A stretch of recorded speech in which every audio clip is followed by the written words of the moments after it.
Not every day could be a warm, sunny day on the farm. Welcome back to Wishwell Farms, everybody. My name is Jason. Thank you so much for joining me.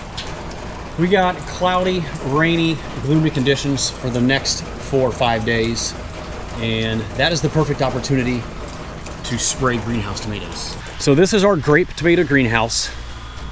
They're looking really nice. I've done several updates in the last few videos, but I don't know if I talked about these. These are determinate field tomatoes, the same varieties that we plant out in the field.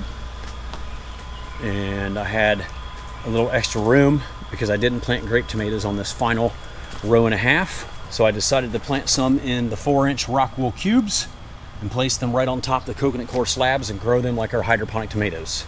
I noticed a little bit of 2,4-D damage, and you see these, boy, there's a lot of condensation in here today. Look at that. Wow. That is unbelievable. But yeah, these things look rough. For some reason, 2,4-D got them when some of our soybean fields were being sprayed. They'll come out of it because it's not real bad, but it definitely sets them back. So the grape tomatoes are looking fantastic. We're starting to get some small harvests out of here. You can see there's some nice red tomatoes in there. Not a lot, they're just starting, but they're definitely coming on more and more every day. I mean, I'm seeing quite a few. We're gonna have a pretty big harvest on Monday, I think. But what I'm mostly concerned about right now are getting the thrips under control. There's just a few hot spots in here that I want to get sprayed today. Well, I'm actually gonna spray the whole greenhouse. Even though there's only a few hot spots that need sprayed, they're so small and elusive that if you try to just spot spray, you're gonna miss some. So I'm just gonna spray the entire greenhouse today with biologicals, which are organic insect controls. I don't know if they're really considered insecticides, but they're considered biologicals. And I'll tell you more about them when I start mixing them up in my sprayer, which I haven't showed you the sprayer yet. So when our tomato plants start getting big and I can't just use a little hand sprayer or a backpack sprayer, I break out the big sprayer. It's a 25-gallon and it rolls on a little, it's like on a little cart, and it has a 150-foot hose, and it's pretty high pressure. I can cover this greenhouse completely in a matter of minutes. But we'll talk about that in a little bit. So back to the thrips. They don't really hurt the tomato plants like spreading viruses, which they can do, because we have such a short picking cycle in here. We're just started picking last week, and today is May, I don't even remember what day it is. May 4th, Saturday, May 4th. And we'll be done picking in here before the end of July, probably mid-July. Once sweet corn comes on and we're picking lots of green beans, these become an afterthought. The demand for them at farmers markets are far less, so we just like to get the high prices that we can get on these during in the last couple weeks of May and all of June and the first half of July. I can get about $7 a pint for these grape tomatoes, and by middle of June we'll have to lower that price to probably $6. By July, the demand is way down because other people start getting grape tomatoes in their own gardens, or other farmers are bringing them to the farmers markets that maybe don't necessarily grow them hydroponically, and we'll have to start selling them for $5 a pint. There might even be a week or two there where we'll start putting 2 for $6 on the table, 2 for $6, just to move them out and finish up the season.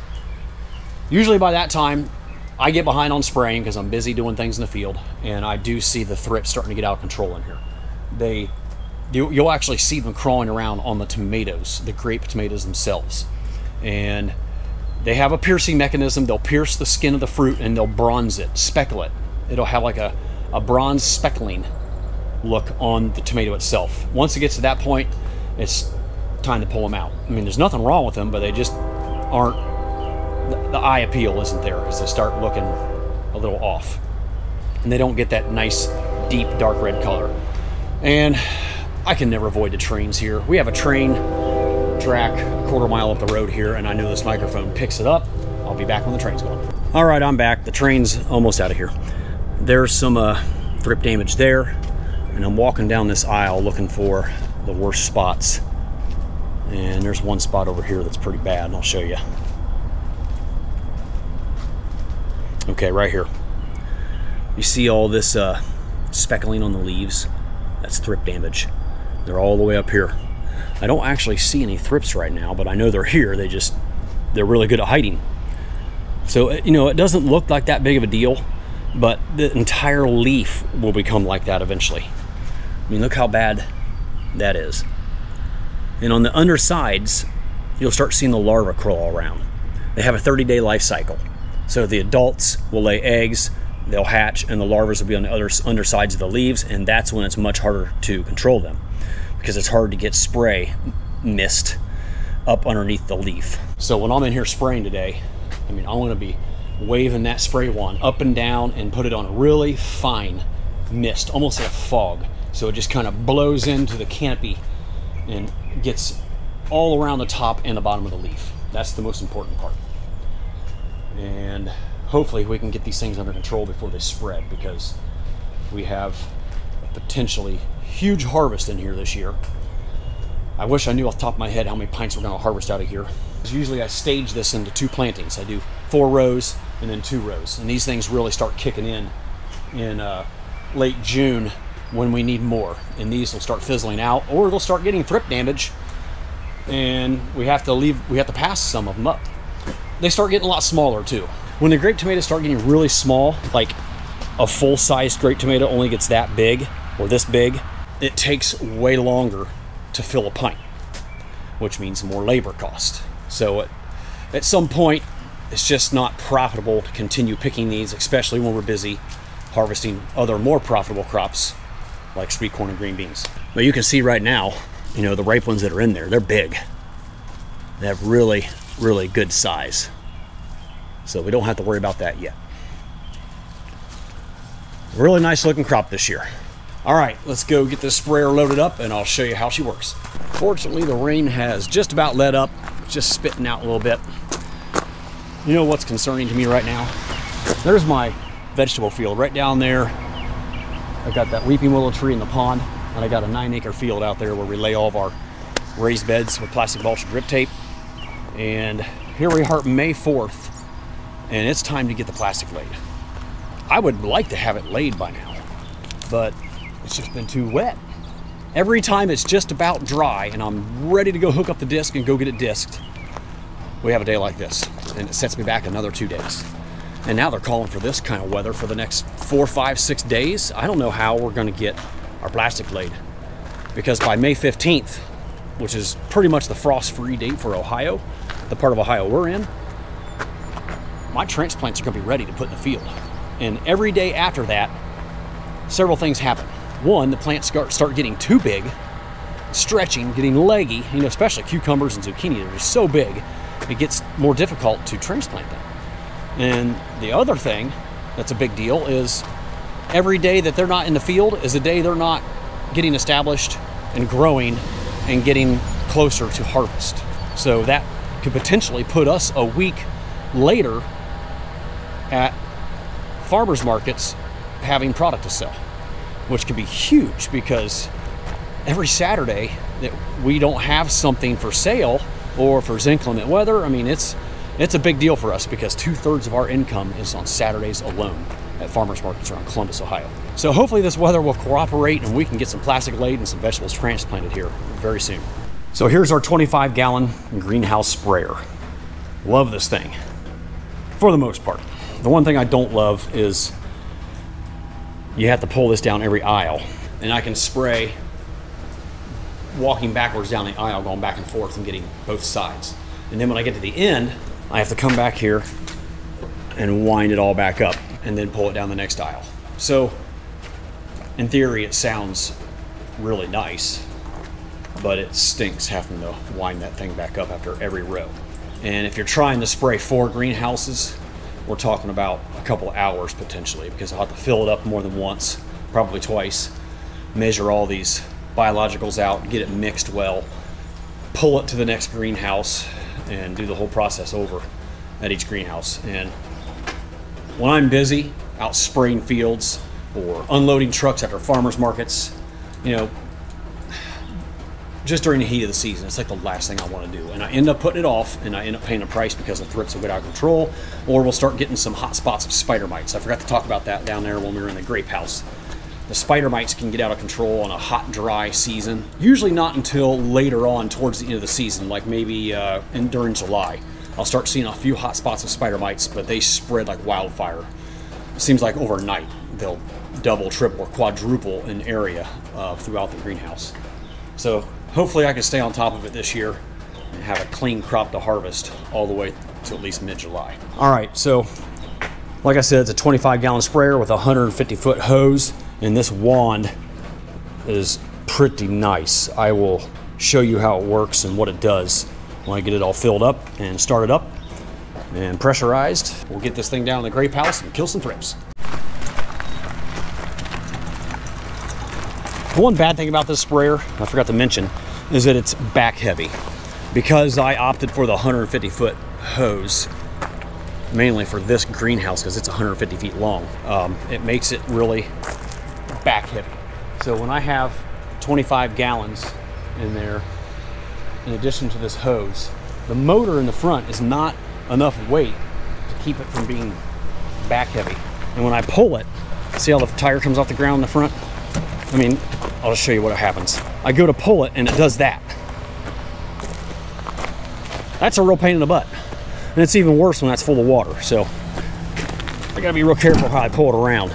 It's just not balanced right. It seems like the tank should have been maybe 6 inches further up, you know, but then they'd have to change the whole length of the frame so the motor would have room. But yeah, that's the only qualm I have about this, is how it's not balanced very well.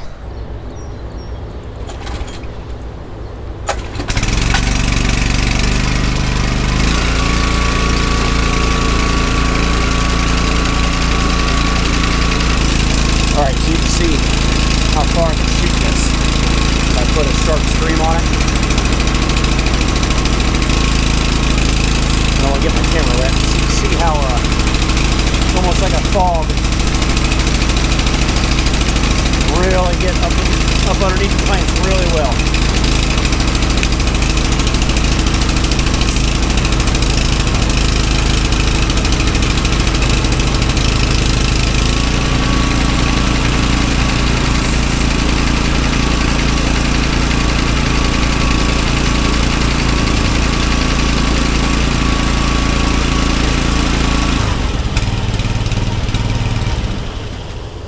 So I used to have a backpack sprayer, a motorized backpack sprayer that kind of did the same thing.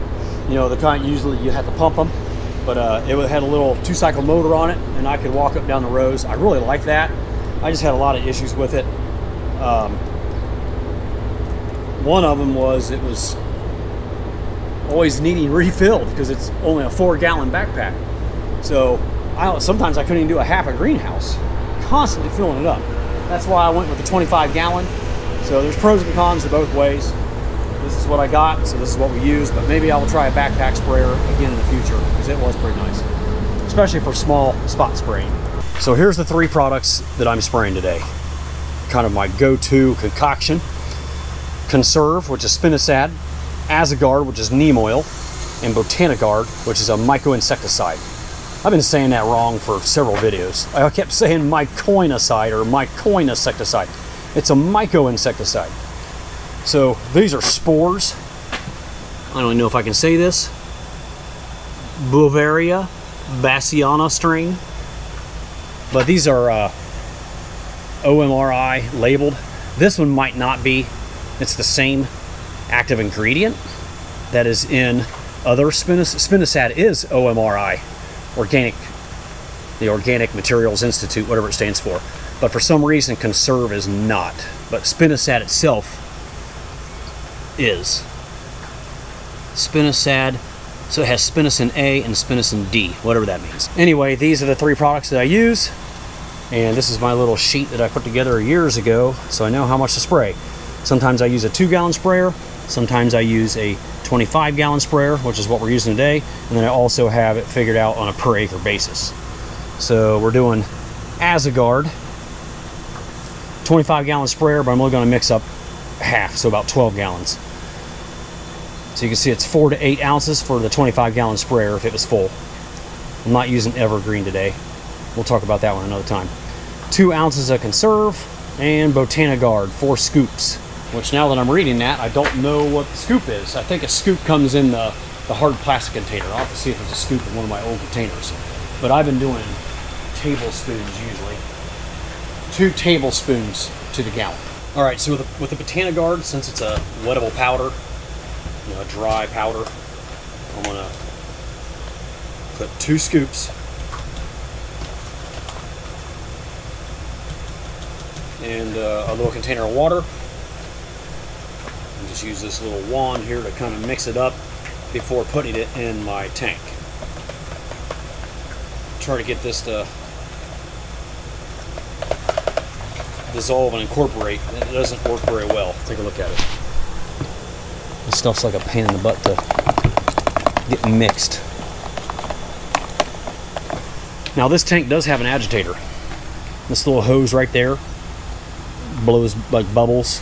Air goes through it and kind of agitates it with air bubbles. So it works fairly well, but I wouldn't want to just put this stuff straight in. I want to make sure it's stirred up well and incorporated into this water. Kind of dissolve into the water before I put it in the tank. Looks like a chocolate milkshake. All right, we're gonna let that set a little bit. Let's do conserve next. 2 ounces for a 25-gallon sprayer. So 1 ounce is all we need. Got my little measuring cup here. Let's put 1 ounce in there.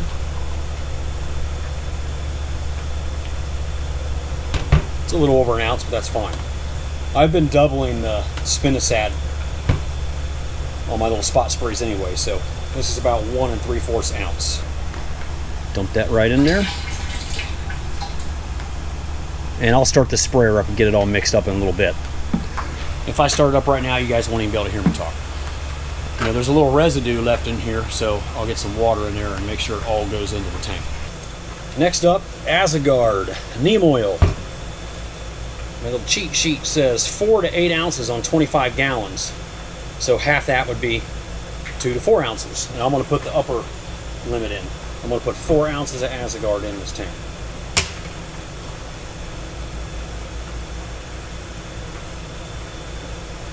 There we go. Into the tank she goes.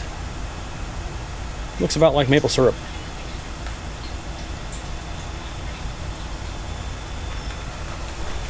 Something I should mention about this Botanigard. If you read the label, it has a pretty specific temperature range for it to be stored in. So you don't want it to get too hot or too cold or it can kill the spores. Mainly the heat will do it. So I just keep it in my refrigerator. And I don't know how long the spores are viable for, but I just get a new bag every year just to be on the safe side, because I'd hate to waste my time spraying this stuff if it's not even working. So this is a brand new bag. I just got it yesterday.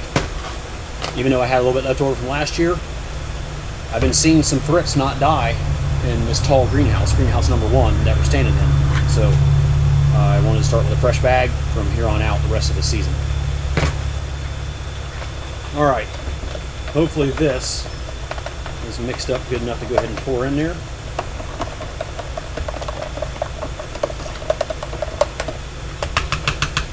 I'm sure there's going to be some residue that is stuck in the container. I'll get some more water for it.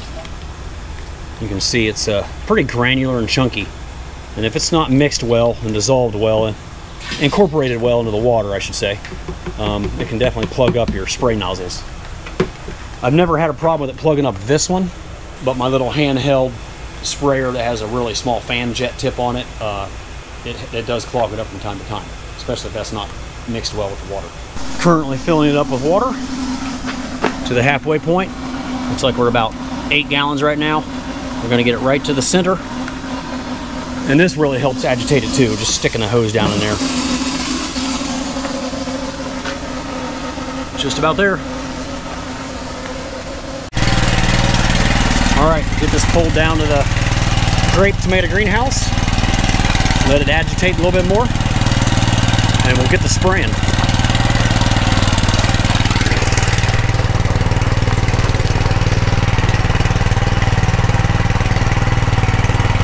I'm sure some of you are thinking, why is a farmer wearing shorts? I hate wearing pants when it's warm. I am a runner and a backpacker, and when I'm not farming, and I have free time, I'm usually doing one of those things, and I always wear shorts, as long as it's above freezing. All right, well that's agitating. I'm gonna pull this 150-foot spool about 100 feet out to the end or the back of this greenhouse.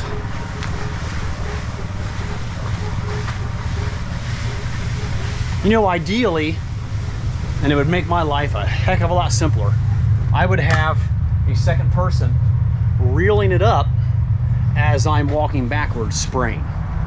The reason I walk backwards is I don't want to walk into the spray mist.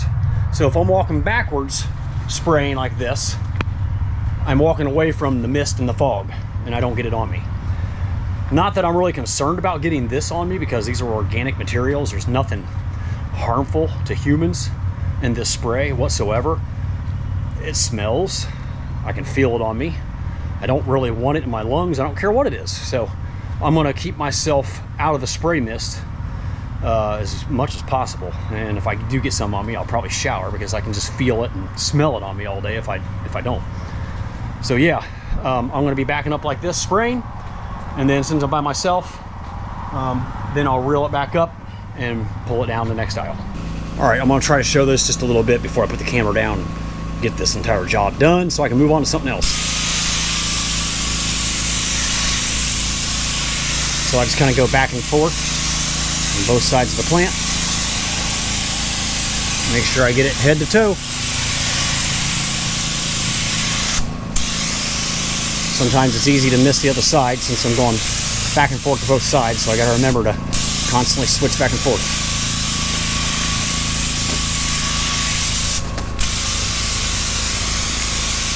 This is where having a videographer would come in handy to show this entire process. And since I'm by myself, that's all you're going to get to see. I'm going to put the camera down and get this job done. I lied. I'm going to let you see a little bit more.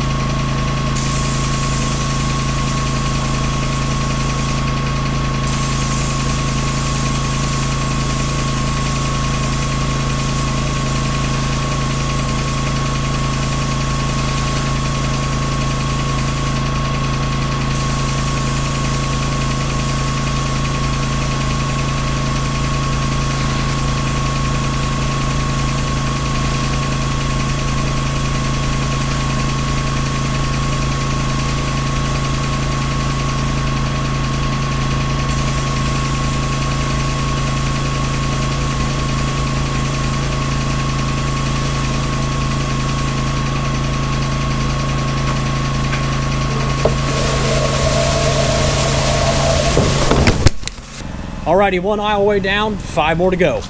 But as you can see, it's a pretty simple process. Just takes a little time to prepare the sprayer, get everything mixed and loaded and brought down to each greenhouse. I'll probably only have an hour, maybe an hour and a half involved in spraying the grape house today.